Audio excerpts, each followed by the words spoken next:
KaraokeBooks. Wuthering Heights. Emily Brontë. Audiobook. Chapter 10. A charming introduction to a hermit's life. 4 weeks torture, tossing, and sickness. Oh, these bleak winds and bitter northern skies, and impassable roads, and dilatory country surgeons. And oh, this dearth of the human physiognomy. And, worse than all, the terrible intimation of Kenneth that I need not expect to be out of doors till spring. Mr. Heathcliff has just honoured me with a call. About 7 days ago he sent me a brace of grouse, the last of the season. Scoundrel! He is not altogether guiltless in this illness of mine, and that I had a great mind to tell him. But, alas! How could I offend a man who was charitable enough to sit at my bedside a good hour, and talk on some other subject than pills and draughts, blisters and leeches? This is quite an easy interval. I am too weak to read, yet I feel as if I could enjoy something interesting. Why not have up Mrs. Dean to finish her tale?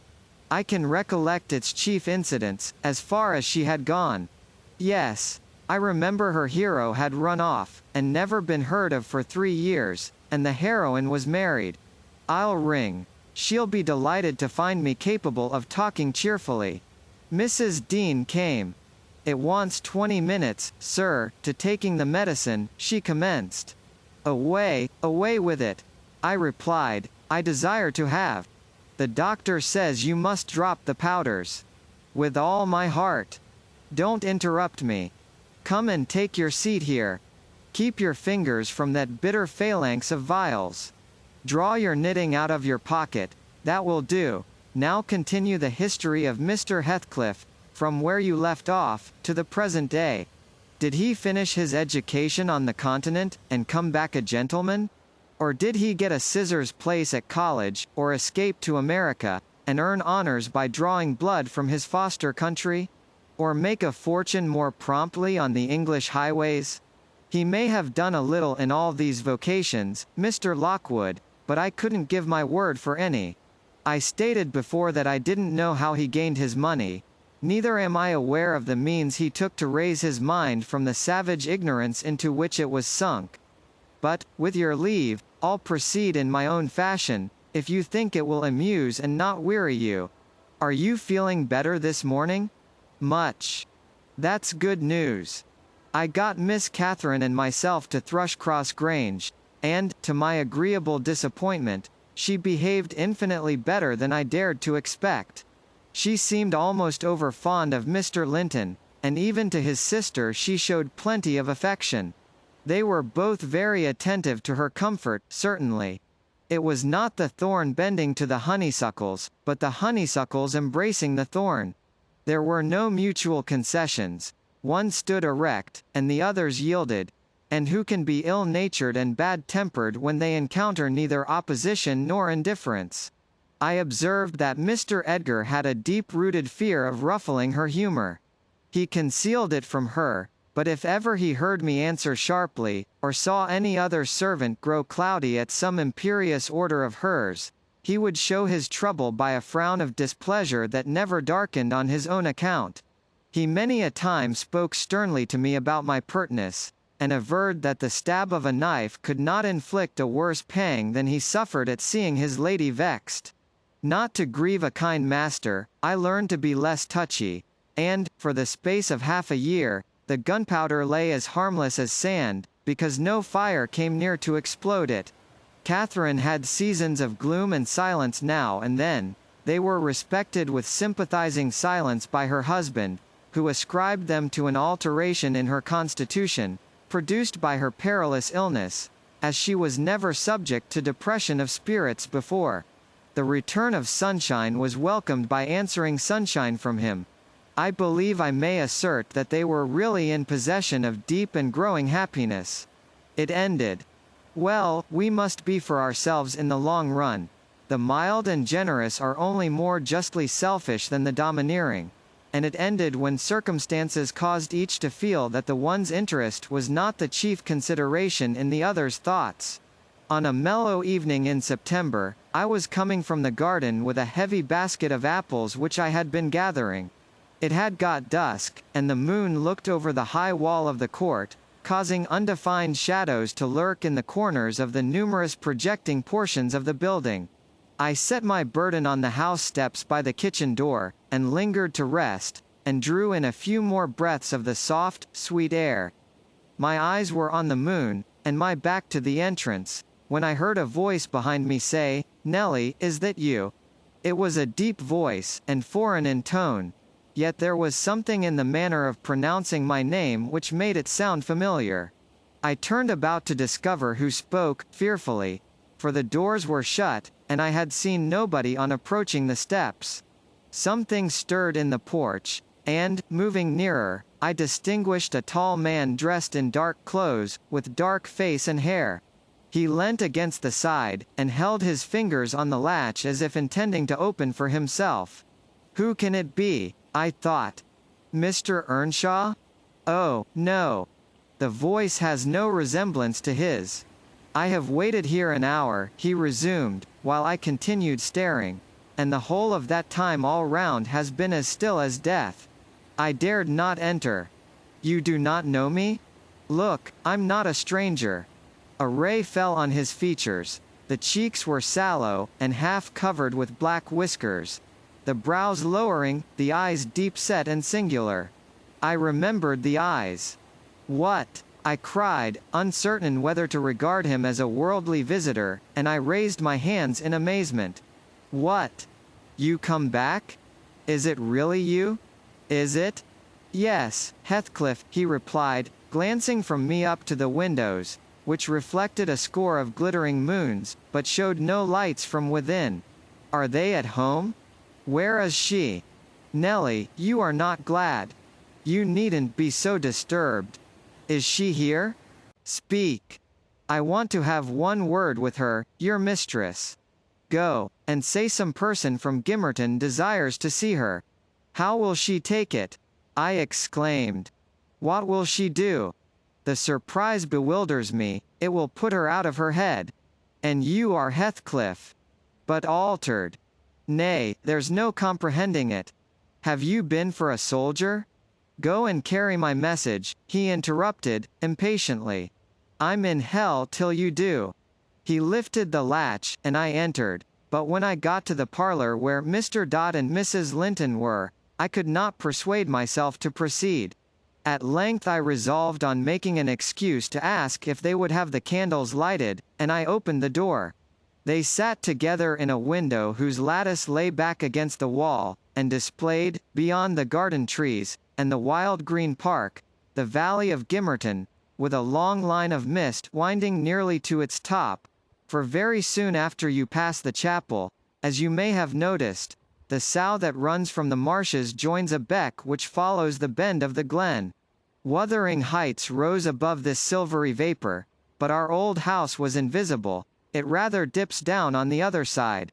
Both the room and its occupants, and the scene they gazed on, looked wondrously peaceful. I shrank reluctantly from performing my errand, and was actually going away leaving it unsaid, after having put my question about the candles, when a sense of my folly compelled me to return, and mutter, "A person from Gimmerton wishes to see you, ma'am." "What does he want?" asked Mrs. Linton. I did not question him, I answered. "Well, close the curtains, Nellie," she said, "and bring up tea. I'll be back again directly." She quitted the apartment. Mr. Edgar inquired, carelessly, who it was. "Someone mistress does not expect," I replied. "That Heathcliff, you recollect him, sir, who used to live at Mr. Earnshaw's." "What? The gypsy, the ploughboy?" he cried. "Why did you not say so to Catherine?" "Hush! You must not call him by those names, master," I said. "She'd be sadly grieved to hear you. She was nearly heartbroken when he ran off. I guess his return will make a jubilee to her."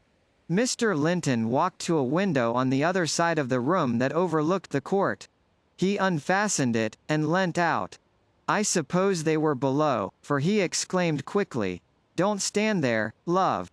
Bring the person in, if it be anyone particular. Ere long, I heard the click of the latch, and Catherine flew upstairs, breathless and wild. Too excited to show gladness.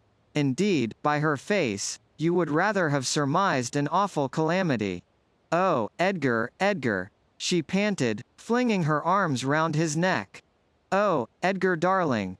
Heathcliff's come back, he is." And she tightened her embrace to a squeeze. "Well, well," cried her husband, crossly, "don't strangle me for that. He never struck me as such a marvellous treasure. There is no need to be frantic." "I know you didn't like him," she answered, repressing a little the intensity of her delight. "Yet, for my sake, you must be friends now. Shall I tell him to come up?" "Here," he said, "into the parlor?" "Where else?" she asked. He looked vexed, and suggested the kitchen as a more suitable place for him. Mrs. Linton eyed him with a droll expression, half angry, half laughing at his fastidiousness. "No," she added, after a while, "I cannot sit in the kitchen. Set 2 tables here, Ellen. One for your master and Miss Isabella, being gentry. The other for Heathcliff and myself, being of the lower orders. Will that please you, dear? Or must I have a fire lighted elsewhere? If so, give directions. I'll run down and secure my guest. I'm afraid the joy is too great to be real." She was about to dart off again, but Edgar arrested her. "You bid him step up," he said, addressing me, "and, Catherine, try to be glad, without being absurd. The whole household need not witness the sight of your welcoming a runaway servant as a brother." I descended, and found Heathcliff waiting under the porch, evidently anticipating an invitation to enter. He followed my guidance without waste of words, and I ushered him into the presence of the master and mistress, whose flushed cheeks betrayed signs of warm talking. But the ladies glowed with another feeling when her friend appeared at the door. She sprang forward, took both his hands, and led him to Linton, and then she seized Linton's reluctant fingers and crushed them into his. Now, fully revealed by the fire and candlelight, I was amazed, more than ever, to behold the transformation of Heathcliff. He had grown a tall, athletic, well-formed man, beside whom my master seemed quite slender and youth-like. His upright carriage suggested the idea of his having been in the army.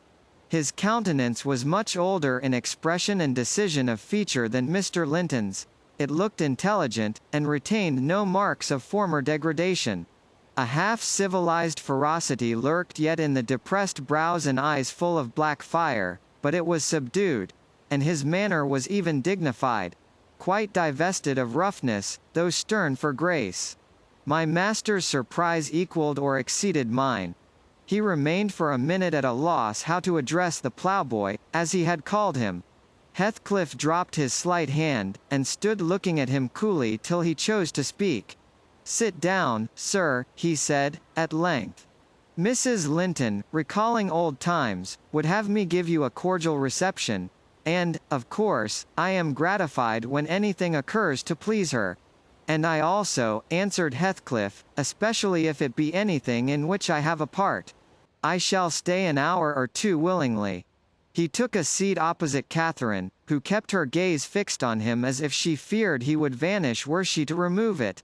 He did not raise his to her often. A quick glance now and then sufficed. But it flashed back, each time more confidently, the undisguised delight he drank from hers. They were too much absorbed in their mutual joy to suffer embarrassment. Not so Mr. Edgar. He grew pale with pure annoyance. A feeling that reached its climax when his lady rose, and stepping across the rug, seized Heathcliff's hands again, and laughed like one beside herself. "I shall think it a dream tomorrow," she cried. "I shall not be able to believe that I have seen, and touched, and spoken to you once more. And yet, cruel Heathcliff, you don't deserve this welcome. To be absent and silent for 3 years, and never to think of me." "A little more than you have thought of me," he murmured. "I heard of your marriage, Cathy, not long since, and, while waiting in the yard below, I meditated this plan.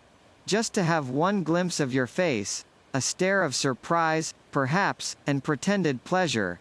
Afterwards settle my score with Hindley, and then prevent the law by doing execution on myself. Your welcome has put these ideas out of my mind, but beware of meeting me with another aspect next time. Nay, you'll not drive me off again. You were really sorry for me, were you? Well, there was cause. I've fought through a bitter life since I last heard your voice, and you must forgive me, for I struggled only for you. Catherine, unless we are to have cold tea, please to come to the table, interrupted Linton, striving to preserve his ordinary tone, and a due measure of politeness. Mr. Heathcliff will have a long walk, wherever he may lodge tonight, and I'm thirsty. She took her post before the urn, and Miss Isabella came, summoned by the bell. Then, having handed their chairs forward, I left the room. The meal hardly endured 10 minutes. Catherine's cup was never filled. She could neither eat nor drink. Edgar had made a slop in his saucer, and scarcely swallowed a mouthful. Their guest did not protract his stay that evening above an hour longer. I asked, as he departed, if he went to Gimmerton? No, to Wuthering Heights, he answered. Mr. Earnshaw invited me, when I called this morning. Mr. Earnshaw invited him. And he called on Mr. Earnshaw. I pondered this sentence painfully, after he was gone. Is he turning out a bit of a hypocrite, and coming into the country to work mischief under a cloak? I mused. I had a presentiment in the bottom of my heart that he had better have remained away. About the middle of the night, I was wakened from my first nap by Mrs. Linton gliding into my chamber, taking a seat on my bedside, and pulling me by the hair to rouse me. I cannot rest, Ellen, she said, by way of apology. And I want some living creature to keep me company in my happiness. Edgar is sulky, because I'm glad of a thing that does not interest him. He refuses to open his mouth, except to utter pettish, silly speeches. And he affirmed I was cruel and selfish for wishing to talk when he was so sick and sleepy. He always contrives to be sick at the least cross. I gave a few sentences of commendation to Heathcliff, and he, either for a headache or a pang of envy, began to cry. So I got up and left him. What use is it praising Heathcliff to him? I answered. As lads they had an aversion to each other, and Heathcliff would hate just as much to hear him praised. It's human nature. Let Mr. Linton alone about him, unless you would like an open quarrel between them. But does it not show great weakness? Pursued she.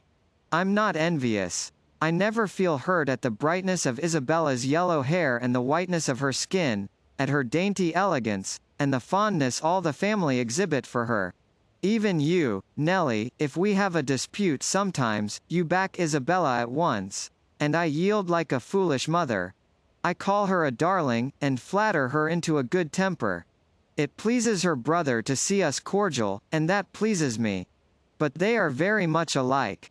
They are spoiled children, and fancy the world was made for their accommodation. And though I humor both, I think a smart chastisement might improve them all the same. You're mistaken, Mrs. Linton, said I. They humor you. I know what there would be to do if they did not. You can well afford to indulge their passing whims as long as their business is to anticipate all your desires. You may, however, fall out, at last, over something of equal consequence to both sides, and then those you term weak are very capable of being as obstinate as you. And then we shall fight to the death, shan't we, Nelly? She returned, laughing. No. I tell you, I have such faith in Linton's love, that I believe I might kill him, and he wouldn't wish to retaliate. I advised her to value him the more for his affection. I do, she answered, but he needn't resort to whining for trifles. It is childish and, instead of melting into tears because I said that Heathcliff was now worthy of anyone's regard, and it would honor the first gentleman in the country to be his friend, he ought to have said it for me, and been delighted from sympathy. He must get accustomed to him, and he may as well like him. Considering how Heathcliff has reason to object to him, I'm sure he behaved excellently. What do you think of his going to Wuthering Heights? I inquired. He is reformed in every respect, apparently, quite a Christian, offering the right hand of fellowship to his enemies all around. He explained it, she replied. I wonder as much as you. He said he called to gather information concerning me from you, supposing you resided there still. And Joseph told Hindley, who came out and fell to questioning him of what he had been doing, and how he had been living, and finally, desired him to walk in. There were some persons sitting at cards. Heathcliff joined them.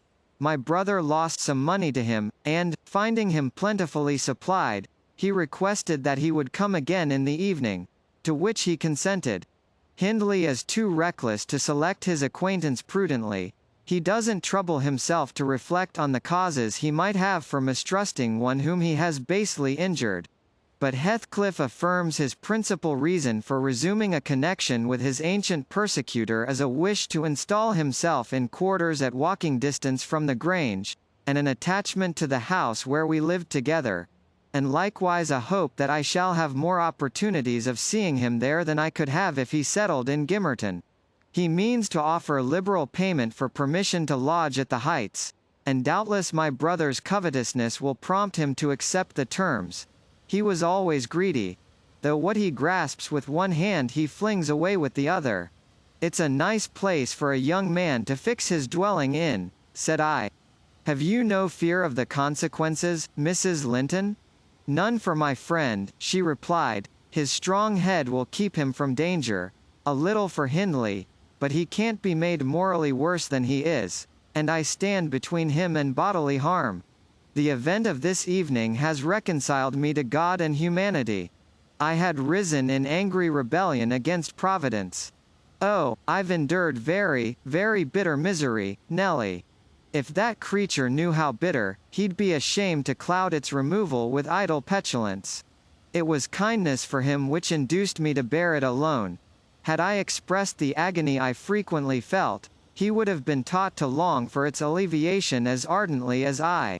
However, it's over, and I'll take no revenge on his folly. I can afford to suffer anything hereafter. Should the meanest thing alive slap me on the cheek, I'd not only turn the other, but I'd ask pardon for provoking it. And, as a proof, I'll go make my peace with Edgar instantly. Good night. I'm an angel. In this self-complacent conviction she departed, and the success of her fulfilled resolution was obvious on the morrow. Mr. Linton had not only abjured his peevishness, though his spirits seemed still subdued by Catherine's exuberance of vivacity, but he ventured no objection to her taking Isabella with her to Wuthering Heights in the afternoon, and she rewarded him with such a summer of sweetness and affection in return as made the house a paradise for several days, both master and servants profiting from the perpetual sunshine. Heathcliff, Mr. Heathcliff I should say in future, used the liberty of visiting at Thrushcross Grange cautiously. At first, he seemed estimating how far its owner would bear his intrusion. Catherine, also, deemed it judicious to moderate her expressions of pleasure in receiving him, and he gradually established his right to be expected. He retained a great deal of the reserve for which his boyhood was remarkable, and that served to repress all startling demonstrations of feeling. My master's uneasiness experienced a lull, and further circumstances diverted it into another channel for a space. His new source of trouble sprang from the not anticipated misfortune of Isabella Linton evincing a sudden and irresistible attraction towards the tolerated guest. She was at that time a charming young lady of 18, infantile in manners, though possessed of keen wit, keen feelings, and a keen temper, too, if irritated. Her brother, who loved her tenderly, was appalled at this fantastic preference. Leaving aside the degradation of an alliance with a nameless man, and the possible fact that his property, in default of heirs male, might pass into such a one's power, he had sense to comprehend Heathcliff's disposition. To know that, though his exterior was altered, his mind was unchangeable and unchanged. And he dreaded that mind. It revolted him. He shrank forebodingly from the idea of committing Isabella to its keeping. He would have recoiled still more had he been aware that her attachment rose unsolicited, and was bestowed where it awakened no reciprocation of sentiment. For the minute he discovered its existence he laid the blame on Heathcliff's deliberate designing. We had all remarked, during some time, that Miss Linton fretted and pined over something. She grew cross and wearisome, snapping at and teasing Catherine continually, at the imminent risk of exhausting her limited patience. We excused her, to a certain extent, on the plea of ill health. She was dwindling and fading before our eyes. But one day, when she had been peculiarly wayward, rejecting her breakfast, complaining that the servants did not do what she told them, that the mistress would allow her to be nothing in the house, and Edgar neglected her, that she had caught a cold with the doors being left open, and we let the parlour fire go out on purpose to vex her, with 100 yet more frivolous accusations, Mrs. Linton peremptorily insisted that she should get to bed, and, having scolded her heartily, threatened to send for the doctor. Mention of Kenneth caused her to exclaim, instantly, that her health was perfect, and it was only Catherine's harshness which made her unhappy. "How can you say I am harsh, you naughty fondling?" cried the mistress, amazed at the unreasonable assertion. "You are surely losing your reason. When have I been harsh, tell me?" "Yesterday," sobbed Isabella, "and now?" "Yesterday," said her sister-in-law. "On what occasion?" "In our walk along the moor. You told me to ramble where I pleased, while you sauntered on with Mr. Heathcliff. And that's your notion of harshness," said Catherine, laughing. "It was no hint that your company was superfluous? We didn't care whether you kept with us or not. I merely thought Heathcliff's talk would have nothing entertaining for your ears." "Oh, no," wept the young lady. "You wished me away, because you knew I liked to be there." "Is she sane?" asked Mrs. Linton, appealing to me. "I'll repeat our conversation, word for word, Isabella, and you point out any charm it could have had for you." "I don't mind the conversation," she answered. "I wanted to be with—" "Well?" said Catherine, perceiving her hesitate to complete the sentence. "With him. And I won't be always sent off," she continued, kindling up. "You are a dog in the manger, Cathy, and desire no one to be loved but yourself." "You are an impertinent little monkey," exclaimed Mrs. Linton, in surprise. "But I'll not believe this idiocy. It is impossible that you can covet the admiration of Heathcliff, that you consider him an agreeable person. I hope I have misunderstood you, Isabella?" "No, you have not," said the infatuated girl. "I love him more than ever you loved Edgar, and he might love me, if you would let him. I wouldn't be you for a kingdom, then," Catherine declared, emphatically, and she seemed to speak sincerely. "Nellie, help me to convince her of her madness. Tell her what Heathcliff is. An unreclaimed creature, without refinement, without cultivation. An arid wilderness of firs and whinstone. I'd as soon put that little canary into the park on a winter's day, as recommend you to bestow your heart on him. It is deplorable ignorance of his character, child, and nothing else, which makes that dream enter your head. Pray, don't imagine that he conceals depths of benevolence and affection beneath a stern exterior. He's not a rough diamond, a pearl-containing oyster of a rustic. He's a fierce, pitiless, wolfish man. I never say to him, let this or that enemy alone, because it would be ungenerous or cruel to harm them. I say, let them alone, because I should hate them to be wronged. And he'd crush you like a sparrow's egg, Isabella, if he found you a troublesome charge. I know he couldn't love a Linton, and yet he'd be quite capable of marrying your fortune and expectations. Avarice is growing with him a besetting sin. There's my picture, and I'm his friend, so much so, that had he thought seriously to catch you, I should, perhaps, have held my tongue, and let you fall into his trap." Miss Linton regarded her sister-in-law with indignation. "For shame! For shame!" she repeated, angrily. "You are worse than 20 foes, you poisonous friend." "Ah! You won't believe me, then?" said Catherine. "You think I speak from wicked selfishness?" "I'm certain you do," retorted Isabella, "and I shudder at you." "Good. cried the other. Try for yourself, if that be your spirit. I have done, and yield the argument to your saucy insolence. And I must suffer for her egotism. She sobbed, as Mrs. Linton left the room. All is against me. She has blighted my single consolation. But she uttered falsehoods, didn't she? Mr. Heathcliff is not a fiend. He has an honourable soul, and a true one, or how could he remember her? Banish him from your thoughts, miss, I said. He's a bird of bad omen. No mate for you. Mrs. Linton spoke strongly, and yet I can't contradict her. She is better acquainted with his heart than I, or any one besides, and she never would represent him as worse than he is. Honest people don't hide their deeds. How has he been living? How has he got rich? Why is he staying at Wuthering Heights, the house of a man whom he abhors? They say Mr. Earnshaw is worse and worse since he came. They sit up all night together continually, and Hindley has been borrowing money on his land, and does nothing but play and drink. I heard only a week ago. It was Joseph who told me. I met him at Gimmerton. Nelly, he said, we's hae a crowner's quest now, at our folks. One on 'em's almost gettin' his finger cut off hodding tea, other fro, stickin' hisseln loika a cawlf. That's Maister, naw, at SSOA up o going TUHT, grand, sizes. He's no and feared OT, bench o judges, norther Paul, nor Peter, nor John, nor Matthew, nor noan on him, not he. He fair likes, he langs to set his brazened face agian him.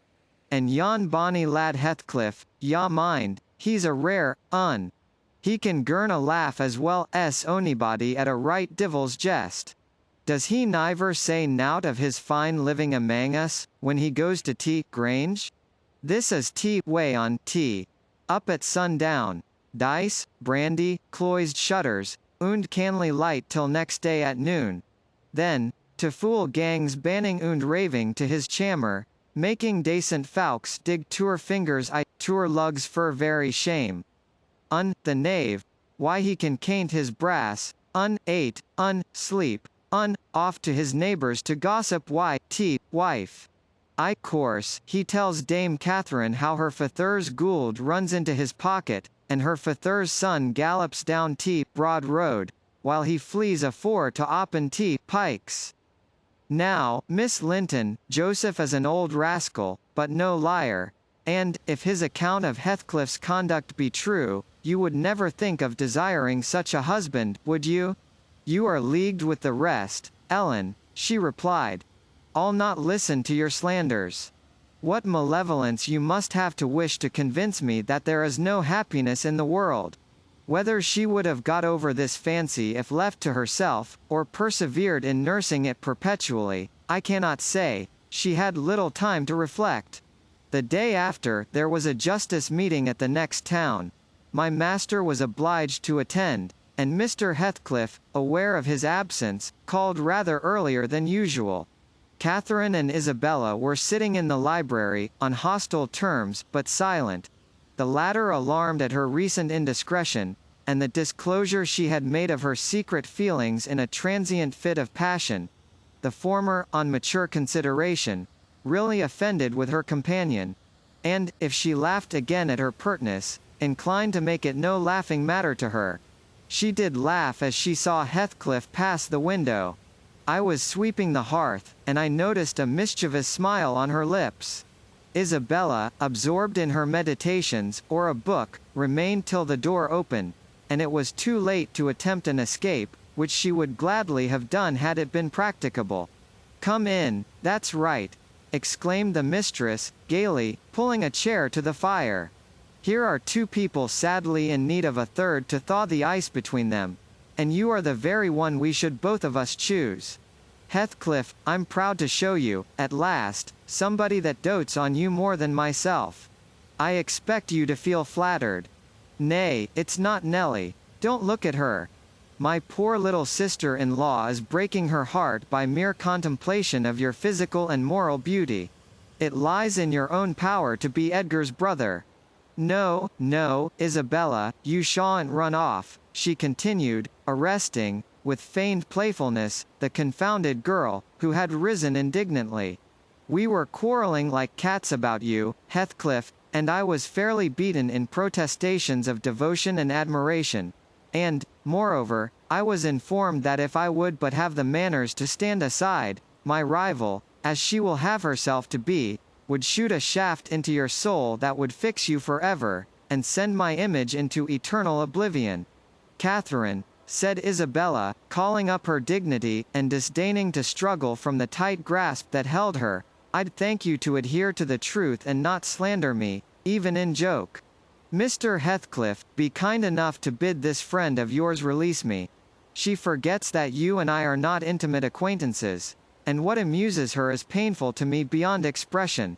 As the guest answered nothing, but took his seat, and looked thoroughly indifferent what sentiments she cherished concerning him, she turned and whispered an earnest appeal for liberty to her tormentor. By no means, cried Mrs. Linton in answer. I won't be named a dog in the manger again. You shall stay. Now then. Heathcliff, why don't you evince satisfaction at my pleasant news? Isabella swears that the love Edgar has for me is nothing to that she entertains for you. I'm sure she made some speech of the kind. Did she not, Ellen? And she has fasted ever since the day before yesterday's walk, from sorrow and rage that I dispatched her out of your society under the idea of its being unacceptable. I think you belie her, said Heathcliff, twisting his chair to face them. She wishes to be out of my society now, at any rate. And he stared hard at the object of discourse, as one might do at a strange repulsive animal. A centipede from the Indies, for instance, which curiosity leads one to examine in spite of the aversion it raises. The poor thing couldn't bear that. She grew white and red in rapid succession, and, while tears beaded her lashes, bent the strength of her small fingers to loosen the firm clutch of Catherine, and perceiving that as fast as she raised one finger off her arm another closed down, and she could not remove the whole together, she began to make use of her nails, and their sharpness presently ornamented the detainers with crescents of red. There's a tigress, exclaimed Mrs. Linton, setting her free, and shaking her hand with pain. Begone, for God's sake, and hide your vixen face. How foolish to reveal those talons to him. Can't you fancy the conclusions he'll draw? Look, Heathcliff. They are instruments that will do execution, you must beware of your eyes. I'd wrench them off her fingers, if they ever menaced me, he answered, brutally, when the door had closed after her. But what did you mean by teasing the creature in that manner, Cathy? You were not speaking the truth, were you? I assure you I was, she returned. She has been dying for your sake several weeks, and raving about you this morning, and pouring forth a deluge of abuse, because I represented your failings in a plain light, for the purpose of mitigating her adoration. But don't notice it further. I wished to punish her sauciness, that's all. I like her too well, my dear Heathcliff, to let you absolutely seize and devour her up. And I like her too ill to attempt it, said he, except in a very ghoulish fashion. You'd hear of odd things if I lived alone with that mawkish, waxen face. The most ordinary would be painting on its white the colors of the rainbow, and turning the blue eyes black, every day or two. They detestably resemble Linton's. Delectably, observed Catherine. They are dove's eyes, angels. She's her brother's heir, is she not? He asked, after a brief silence. I should be sorry to think so, returned his companion. Half a dozen nephews shall erase her title, please heaven. Abstract your mind from the subject at present. You are too prone to covet your neighbor's goods. Remember this neighbor's goods are mine. If they were mine, they would be none the less that, said Heathcliff, but though Isabella Linton may be silly, she is scarcely mad. And, in short, we'll dismiss the matter, as you advise. From their tongues they did dismiss it, and Catherine, probably, from her thoughts. The other, I felt certain, recalled it often in the course of the evening. I saw him smile to himself. grin rather, and lapse into ominous musing whenever Mrs. Linton had occasion to be absent from the apartment. I determined to watch his movements. My heart invariably cleaved to the master's, in preference to Catherine's side, with reason I imagined, for he was kind, and trustful, and honourable, and she could not be called opposite, yet she seemed to allow herself such wide latitude, that I had little faith in her principles, and still less sympathy for her feelings. I wanted something to happen which might have the effect of freeing both Wuthering Heights and the Grange of Mr. Heathcliff quietly, leaving us as we had been prior to his advent. His visits were a continual nightmare to me, and, I suspected, to my master also. His abode at the Heights was an oppression past explaining.